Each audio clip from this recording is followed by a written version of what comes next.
네, 여러분 안녕하세요. 공인중개사 이승주TV의 사당동 공인중개사 이승주입니다. 소리가 잘 들리시는지 모르겠습니다. 뭔가 달라진 게 하나 있죠? 오늘 제가 마이크를 새로 구입을 했습니다. 원래 핀 마이크를 쓰다가 이게 옷에 자꾸 슬리거나 음질이 조금 좋지 않은 것 같아서 제가 이제 조금 더 전문적으로 제 채널을 보시는 분들도 많고 제가 사무실에서 주로 촬영을 하기 때문에 이제부터 여러분들께 조금 더 좋은 음질과 좋은 목소리를 들려드리려고 조금 더 발음도 정확하게 해서 앞으로 정보 전달을 조금 더 확실하게 해드리고자 마이크를 구입을 했는데요. 지금 구입하고 이제 설치를 해보고 사실은 조금 전에 한 25분 정도 되는 이야기를 제가 사실 촬영을 해놨는데요. 바보같이 제가 이 USB 선을 같이 연결을 안 했어요. 그래서 마이크만 진짜 장식만 해놓고 한마디로 폰에 연결을 안 했던 거죠. 그래서 지금 다시 촬영을 하고 있는 겁니다. 소리가 제가 사전에 테스트를 좀 해봤는데 혹시라도 어떤 부분은 좀 개선됐으면 좋겠다 하시는 부분들이 있으시면 편하게 남겨주시면 좋을 것 같고요. 휴대폰도 호환이 되는 게 아이폰이 호환이 안 돼서 갤럭시로 첫 촬영을 하는 겁니다. 그래서 지금 화질도 음질도 다 다르고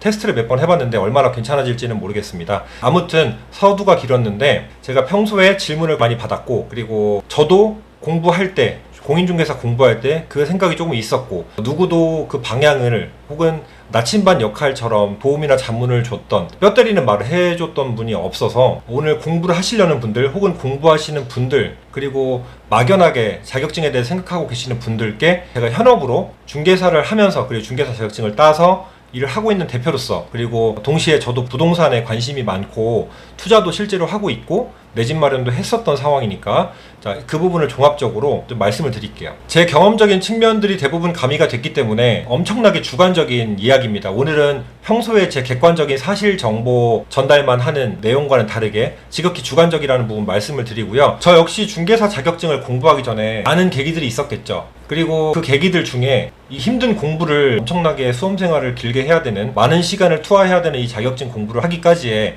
많은 계기들이 있어야 공부를 할 텐데 간단한 계기는 저는 자격증 취득이 좀 취미였어요.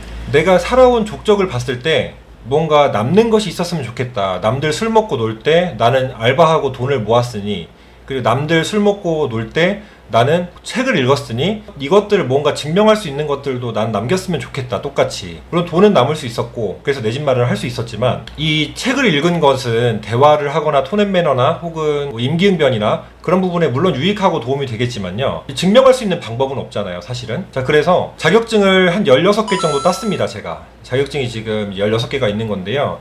물론 중개사 업무를 하면서 다 도움이 된다고 할 수는 없습니다. 되게 쉬운 자격증들은 사실은 그냥 자격증 하나 이렇게 있는 게 끝이고 실질적으로 도움이 될 만하다라고 했던 것은 자산관리사, FP 사실 중개 업무에 도움이 된다기보다는 평소에 내가 마인드 세팅을 할 때 좀 도움이 됐다 정도인 것 같아요. 그 다음 계기는 제가 한 50권에서 100권 정도 1년에 책을 봅니다. 이게 한 10년 정도 된 것 같아요. 군대에서부터 봤는데 군대에서는 그 정도로 보지는 못했고 전역하고 나서부터 봤으니까 10년이 좀 넘은 것 같은데요. 그러면서 제가 이렇게 읽었던 책들을 쭉 볼 거 아니에요. 한 번씩 뭐 팔 수도 있고 누구 줄 수도 있고 책장이 한정돼 있으니까 보면은 물론 다양한 분야를 접하긴 했지만 가장 많았던 게 재테크 자기개발이었고 그 중에서도 투자적인 측면에서 봤을 때는 부동산이었어요. 내가 부동산에 정말 관심이 많았구나 라는 것을 무의식적으로 내가 이 책을 계속 골랐구나 그만큼 이쪽에 열의가 있었구나 라고 생각을 했었고 그리고 또 개인적인 사정이라 말씀드릴 수 없는데 대외비적인 측면도 여러 가지 사정이 좀 있었습니다. 부동산을 공부하고 싶었던 계기들이 결론적으로는 부동산에 관심이 많아서였고 부동산이라는 것이 너무 카테고리가 크니까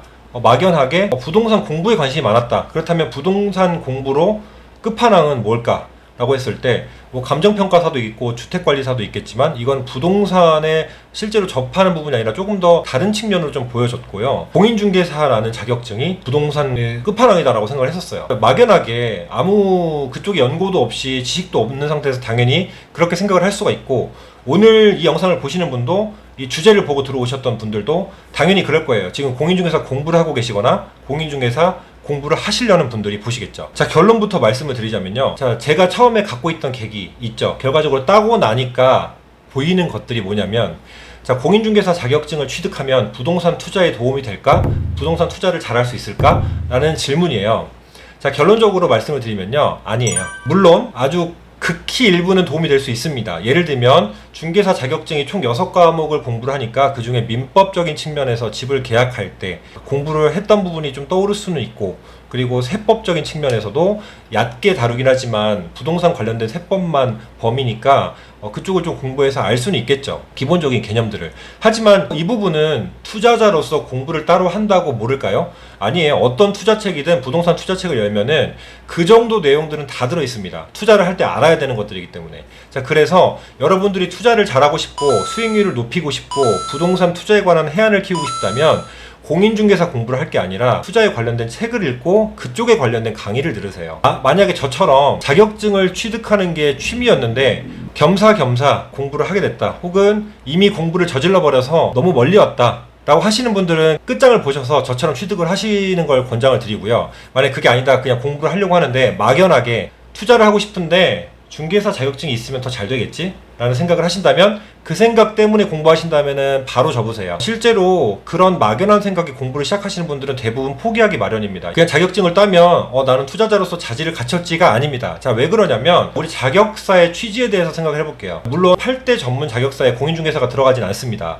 공인중개사도 전문 자격사로서 자격을 득했지만 이 자격을 취득하는 데 있어서는 취지는 이 자격증을 따면 투자자로서의 자질을 갖췄고 멀리 볼 수 있는 해안을 갖췄고 수익률을 철저하게 분석해 줄 수 있는 해안을 갖춘 자로 자격을 부여합니다가 아니잖아요. 이 자격증의 취지는 부동산 중개대상물을 알선하면서 안전하게 알선하고 그 중개 행위를 한 것에 대한 보수, 그러니까 즉 대가를 받는 행위를 갖출 수 있는 게 공인중개사 자격증이고요. 자, 그렇다면 이 공인중개사 자격증 공부를 하면서 선비처럼 이렇게 쉬엄쉬엄 하면서 이 부분은 투자자에 있어서 정말 도움이 되겠네, 그런 분들이라면은 그냥 개인적으로 중개사 책, 민법책이나 이런 책들을 사셔서 그냥 공부해 보시는 걸 추천을 드리고, 중개사 자격증을 따기 위해서 공부를 하신다고 하면 자격증 시험 공부하는 순간부터 요이 땅이에요. 그리고 실질적으로 이 자격 시험을 공부해 보면서 만만하게 볼 게 아니네 라는 생각을 대부분 하게 돼 있습니다. 저처럼 평범한 머리와 평범한 일반인이라면 그래요. 요즘에 정말 유명한 넷플릭스의 드라마죠. 변호사 우영우,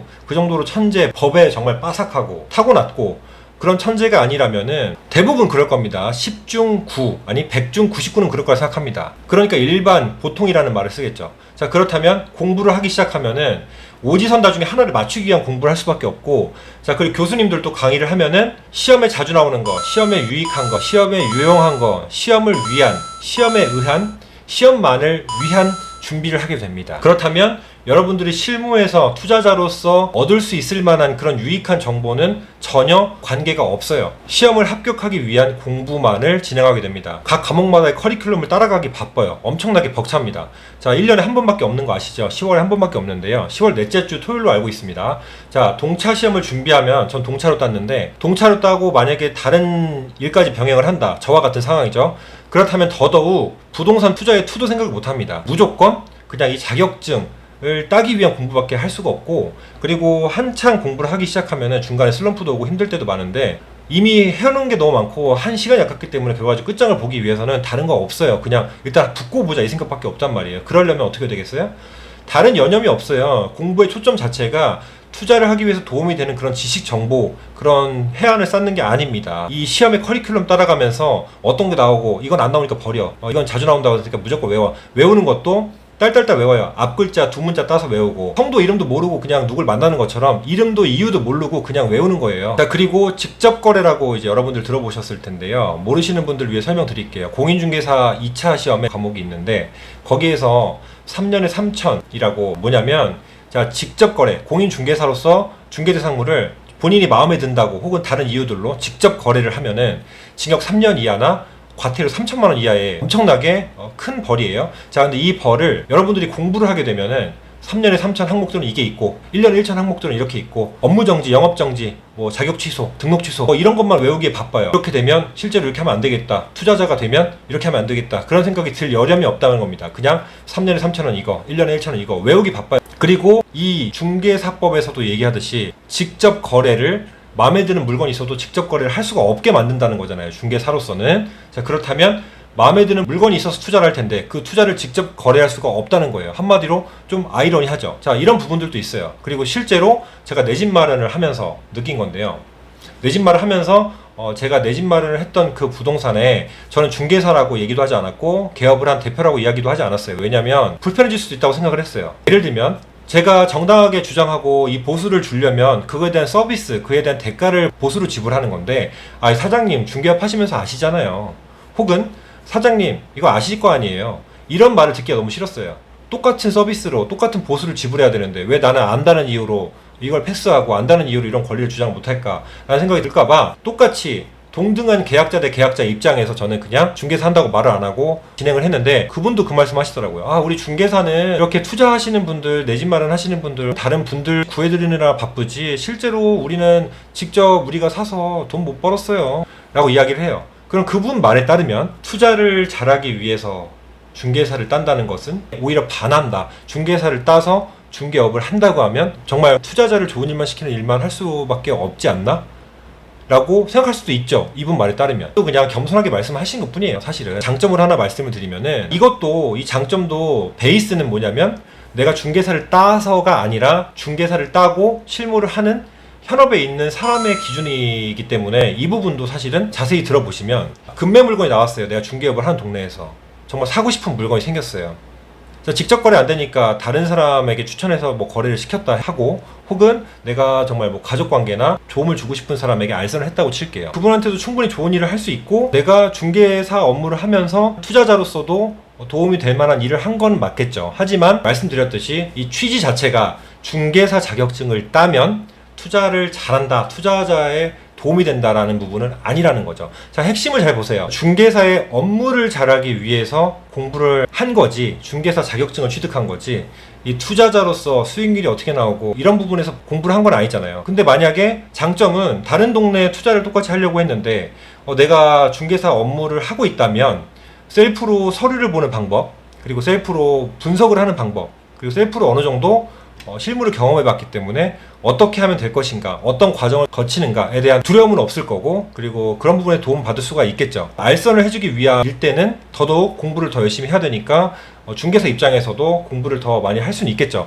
하지만 어디까지나 중개사 합격하고 중개 실무를 잘하기 위한 공부일 거 아니에요. 이것도 다른 사람들이랑 그룹핑을 해서 요즘 세대 말로 뭐 파티원을 모집해서 법인을 설립해서 투자를 같이 할 수는 있습니다. 그 공인중개사 입장에서 투자를 잘할 때 거기에서 도움을 받는 걸 잘 생각해 보세요. 투자자로서 투자를 잘해서 도움을 받는 게 아니라 공인중개사로서 어떠한 서류를 본다거나 어떠한 절차에 대해서 도움을 준다거나 법률적인 지식을 도움을 줄 수 있다거나, 자, 그런 쪽이에요. 물론 깊은 법률적 지식은 세무사, 법무사, 변호사 이런 분들에게 의뢰를 하기 마련이기 때문에, 물론 세법, 등기법 그리고 민법은 공부를 하시게 되면 나중에 기억이 난다면 도움이 될 만한 부분은 충분히 있을 수가 있어요. 하지만 중개사로서 중개 실무를 하기 위한 공부를 하는 게 공인중개사다 라는 걸 알아두시면 좋을 것 같아요. 공인중개사 자격증을 따면 부동산 전문가니까 아실 거잖아요 라고 얘기를 하는데요, 어떤 걸 아냐는 거예요. 제 말은 부동산 중개에 관련된 혹은 실무를 하면서 부동산 법적에 관련된 이야기를 전문가로서 아실 수 있겠지만, 자격증을 따서 장롱으로 갖고 계신 분들은 아실 거예요. 자격증이 있는 사람이 부동산 투자를 더 잘한다? 전혀 아니에요. 실제로 투자자로서 자격증이 없는 분들이 그 시간에 투자 공부를 더 하신다면 더 훌륭한 투자자가 될 수 있다고 생각을 하고요. 실질적으로 많은 부자분들이 자격증을 다 갖고 있어서 부자가 됐을까? 성공을 했을까? 아니라는 겁니다. 부정적으로 얘기한다고 그렇게 듣지 마시고, 중개사 업무를 할 때 중개사 자격증은 필수고요. 정말 도움이 많이 됩니다.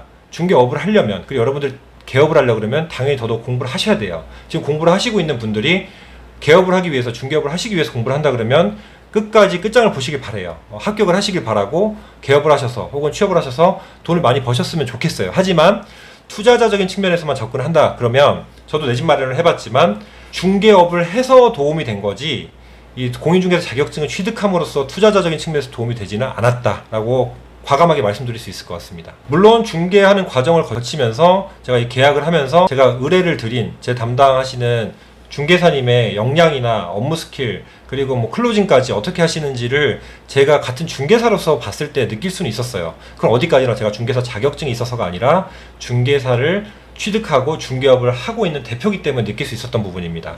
투자자로서 실제로 이분이 어떤 부분을 투자해라 라고 추천을 해서 투자를 한 것도 아니고, 투자자로서는 제가 별도로 수백 권의 책을 읽으면서 많은 양의 공부를 하면서 별도로 공부를 해서 제가 내 집 마련을 했던 거지, 중개사로서 어떤 부분에 역량이나 스킬이나 도움이 됐을까? 그 부분은 아니었다는 겁니다. 그러니까 공부하시려는 분들 혹은 공부하시는 분들은 취지를 다시 한번 생각해 보세요. 부동산 투자를 잘하기 위해서 중개사 공부를 할 것이다 라면 공부하지 마시고요. 부동산을 하면서 내가 공인중개사로서 중개업을 하면서 알선하고 그에 대한 정당한 보수를 받고 싶고 큰 욕심이 난다. 중개업에 관련돼서 전문가가 되고 싶다. 그러면서 겸하면서 투자적인 측면도 같이 시너지를 얻고 싶다라고 한다면 중개사 자격증을 따시는 걸 적극적으로 권장을 드려요. 하지만 제가 말씀드린 그냥 기본적인 투자자로서 공인중개사를 따면 무조건 도움될까? 투자를 잘할까? 그건 아니다 라고 매듭을 짓겠습니다. 이거 영상 찍기 전에 바로 전에 20몇 분 촬영한 게 훨씬 더 말을 잘했던 것 같은데 지금 영상을 찍으면서 사실은 계속 전화가 들어와요. 왜냐하면 지금 갤럭시 폰이 업무 폰이거든요. 그러다 보니까 지금 부동산 관련된 오늘 지금 잔금도 있고 전화가 너무 많이 들어와서 제가 지금 머리가 좀 하얘져서 말을 하다가 먹히고 말을 하다가 끊기고 뭐 이렇게 해서 좀 두서가 없을 수도 있는데요. 제가 요점을 말씀드리는 이유를 아시겠죠? 투자자로서만 생각을 하신다면 중개업과는 별도로 생각하셔라. 자, 물론 중개업을 하면서 몇 년 동안 그 자리에서 성실하게 그리고 나쁜 욕 안 먹고 양심적으로 일을 잘 했다. 그리고 그런 분들은 실질적으로 다른 데에 투자를 할 게 아니라면 내 동네에 투자를 할 거다 혹은 내 동네에 관심이 있다라고 하면은 많은 데이터베이스가 생성이 됐겠죠. 예를 들면 건물주분들, 다른 전문 자격사분들, 뭐 다른 다양한 직업군들, 부동산 실제로 인테리어 하려고 그러면 인테리어 하시는 분들에 관련된 모든 전화번호들을 갖고 있을 수밖에 없어요. 부동산을 하게 되면. 자, 그러면 투자를 할 때 내가 알선을 하거나 내가 실제로 투자를 하려고 하면 그분들의 데이터베이스로 급매를 찾을 수도 있고 혹은 더 좋은 물건을 빠르게 확보할 수도 있어요. 하지만 다른 동네를 간다고 하면 그쪽의 분석은 새롭게 시작해야 되기 때문에 중개사 역량은 중개를 알선하는 데 역량이 발휘가 될 것이고 투자적인 부분에서는 따로 여러분들의 역량이 따로 발휘를 해야 된다 라고 말씀을 드릴 수 있을 것 같습니다. 자, 연차가 쌓이면서 많은 데이터베이스가 쌓이고 많은 전문가분들을 얻게 될 수 있다는 것은 공인중개사를 하면서의 장점이고 특혜라고 볼 수가 있을 것 같아요. 자, 근데 이분들도 성품이 좋아야 되고 일을 물론 잘 했다는 전제하였겠죠. 자, 그럴 때는 정말 투자적인 시너지가 엄청나게 일어날 수 있어요. 저는 아직 제 동네에서 투자를 하거나 이러진 않았어요. 하지만 그런 계획이 있고 그런 목표를 가지고 다 중개업을 열심히 하는 부분은 맞아요. 저도 실질적으로 투자적인 측면의 책은 지금도 많이 보고 있고요. 공인중개사 공부할 때는 그렇게 여유롭게 책 볼 시간이 없었고 그리고 또 군대 전역하고 나서 처음에는 알바하느라 시간 대비 벌 수 있는 소득이 정말 적었기 때문에 알바를 몇 개씩 했어요. 뭐 그러다 보니까 큰 자격증을 당연히 딸 수 없고 뭐 작은 것까지 합쳐서 16개 자격증이 있는 거겠지만 여러분들께서 계속 물심양면 중개사가 돼서도 공부를 계속 하셔야 되고 투자자가 되시려면 투자 공부도 계속 하셔야 된다는 거 마무리 부분에서 다시 말씀드리고요. 자, 오늘 내용 절대 오해하시지 마시고 부동산 하려면 공인중개사 자격증 정말 좋다. 맞아요. 투자자 측면에서 공인중개사 자격증이 필수는 아니라는 거 당연히 알고 계시지만 도움이 되는 부분은 크게 없다라는 부분을 곡해하지 않으셨으면 좋겠다라는 거예요. 갤럭시로 첫 촬영 그리고 새로 구입한 마이크로 첫 촬영 음질이 얼마나 좋을지 모르겠지만 화면이 어떻게 나올지 모르겠지만 오늘 제 주저리 떠든 긴 시간의 내용을 봐주셔서 감사하고요. 다음 영상에서 만날게요.